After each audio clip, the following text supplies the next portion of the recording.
Bonjour, dans cette vidéo, nous allons nous intéresser à l'intersection et à l'union d'intervalles de nombres réels.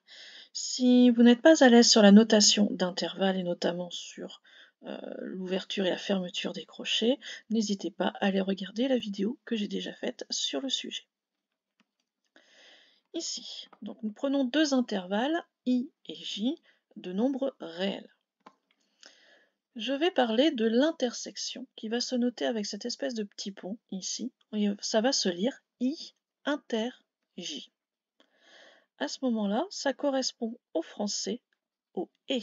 C'est-à-dire qu'on va chercher tous les nombres qui sont à la fois dans I et dans J. Il faut appartenir aux deux pour pouvoir appartenir à l'intersection. C'est le et français, c'est assez naturel. Deuxième catégorie que l'on peut faire une union. I union J, vous voyez la notation ici avec un espèce de grand U mais sans la barre sur la droite, donc ça se lit union, et ça va être composé, cet ensemble, de tous les nombres qui seront soit dans l'intervalle I, soit dans l'intervalle J, soit dans les deux. Ça va correspondre à un OU, mais attention, le OU en français, il est ce qu'on appelle exclusif. C'est-à-dire que si on vous donne un choix, on vous dit de choisir une chose ou une autre. Vous n'allez pouvoir vous positionner que sur l'une des deux choses. C'est ça qu'on appelle un OU exclusif. En mathématiques, par contre, le OU est inclusif. C'est-à-dire qu'en mathématiques, quand on dit l'un ou l'autre, ça peut être l'un, ça peut être l'autre, mais ça peut être aussi les deux à la fois. Regardons cela sur un exemple et la représentation graphique est une aide, surtout en mettant des intervalles bien alignés les uns en dessous des autres. Je vous montre cela. Je prends comme intervalle i l'intervalle -1, 1, -1 étant inclus et 1 exclu. Je l'ai colorié. L'intervalle j, l'intervalle entre 0 et 2, tous les deux exclus. Je l'ai colorié en bleu. Et maintenant, je vais parler de mon union. I union j, c'est tout ce qui aura déjà été colorié au moins une fois. Donc, entre -2 et -1, ça n'a pas été colorié du tout. Par contre, entre -1 et 0, ça avait été colorié en rouge. Donc ça m'intéresse en fait, je peux le colorier. Entre 0 et 1, ça a même été colorié 2 fois, ça m'intéresse. Entre 1 et 2, ça a été colorié en bleu, ça m'intéresse. Et après, ça ne m'intéresse plus. Donc tout ce qui est entre -1 et 2 est bien dans mon union, parce que ça vient bien de l'un ou de l'autre de nos deux intervalles de départ.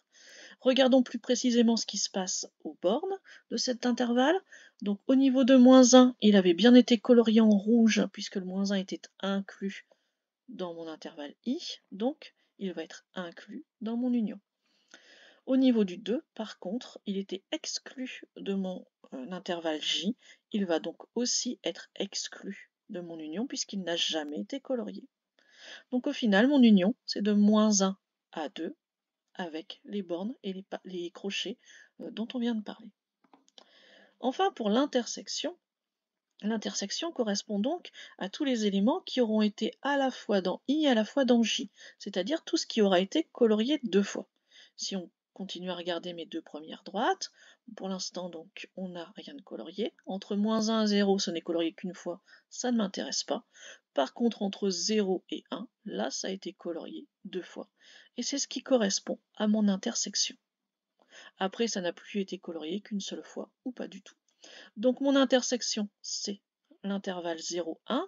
Penchons-nous à nouveau sur les crochets.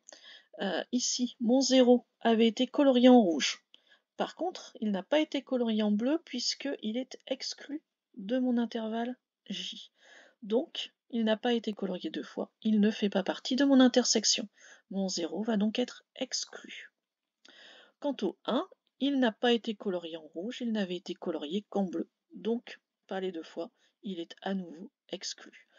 Ici, donc, vous avez l'intervalle 0, 1 ouvert des deux côtés. On peut regarder donc, par exemple, si je vous dis le nombre 0,5. 0,5, il va se placer ici. Et on peut dire, est-ce qu'il appartient à l'intervalle I? Oui. Est-ce qu'il appartient à l'intervalle J? Oui. Est-ce qu'il appartient à l'union? On va se demander si on a déjà répondu oui à l'une des deux questions précédentes. Oui. Et est-ce qu'il appartient à l'intersection? Il faut avoir répondu oui 2 fois aux questions précédentes. Donc là, oui aussi. Si je prends par exemple le nombre 1,5, est-ce qu'il est inclus dans i? Non. Est-ce qu'il est inclus dans j? Oui. Il est donc inclus dans l'union puisque j'ai déjà répondu au moins une fois oui. Il n'est pas inclus dans l'intersection parce que je n'ai répondu qu'une seule fois oui, j'ai répondu une fois non. Voilà, donc c'est une histoire aussi de correspondance de oui et de non. C'est une question de logique. On peut travailler comme ça sur ce qu'on appelle l'algèbre de Boole et les nombres booléens, qui sont des nombres qui vont nous servir dans les opérations logiques, comme l'union et l'intersection. Voilà, ça on en parlera peut-être plus dans un chapitre dédié à la programmation. Au revoir.